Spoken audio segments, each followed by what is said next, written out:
Hello and welcome. This is Today in the News. Here are the highlights. National Peace Committee commits political candidates to accept outcome of Saturday's election. National Security Council says Saturday's presidential election will hold as scheduled. Supreme Court adjourns judgment on the redesigned Naira note till 3rd of March.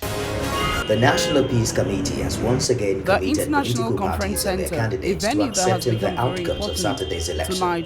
They have signed another National Peace Accord 4 months after the first one was signed, committing them to issue-based and violence-free campaigns. The arrival of President Muhammadu The signing was done at the signaled presence of President Muhammadu Buhari, Thabo Mbeki, former President of South Africa, Uhuru Kenyatta, former President of Kenya, Patricia Scotland, Secretary General of Commonwealth, the Dean of the Diplomatic Community, and other members of the diplomatic community, and several other dignitaries. An event that had all the 18 presidential candidates, the chairman with of the only one National female Peace contender Committee, in among his them. welcome In remarks, attendance reminded had the dignitaries candidates from of the international of the community, peace election accord signing. observers, and the business INEC world. also reiterated Chairman of the readiness National for Peace the Committee election in his on welcome remarks Saturday. reminded the candidates of the importance of the peace accord signing.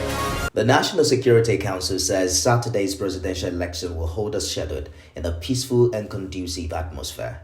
This was the resolution reached at the end of the Security Council meeting chaired by President Muhammadu Buhari. The meeting was to appraise the security situation in the country and also assess INEC's readiness for the poll. The Security Council again reassures that the country is ready for the polls. The encouragement from the men charged with the job of providing national security comes despite a series of protests, unrest, and security threats in some parts of the country. The poor implementation of the recent CBN cash swap policy had triggered violence and caused untold hardship, capable of scuttling the conduct of the election. The support of these men, who are critical stakeholders and partners in Nigeria's electoral process, is what INEC needs in the current volatile situation. The Supreme Court has adjourned judgment in the suit filed by 10 state governors against the Naira redesign and currency swap policy of the federal government of Nigeria till 3rd of March. In identifying and adopting the processes, counsel to Kogi and Kaduna states prayed the courts to grant the reliefs in their application, while urging the courts to set aside the preliminary objection of the defendants because they are in contempt of court. Zamfara State on its part prayed to the court to set aside the directives made by the president on 16 February.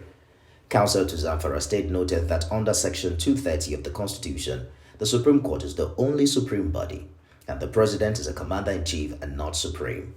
Lagos State filed an originating summons seeking an order prohibiting the defendants from being granted an audience by the court until the defendant or its principal complies with the order made on 8 February.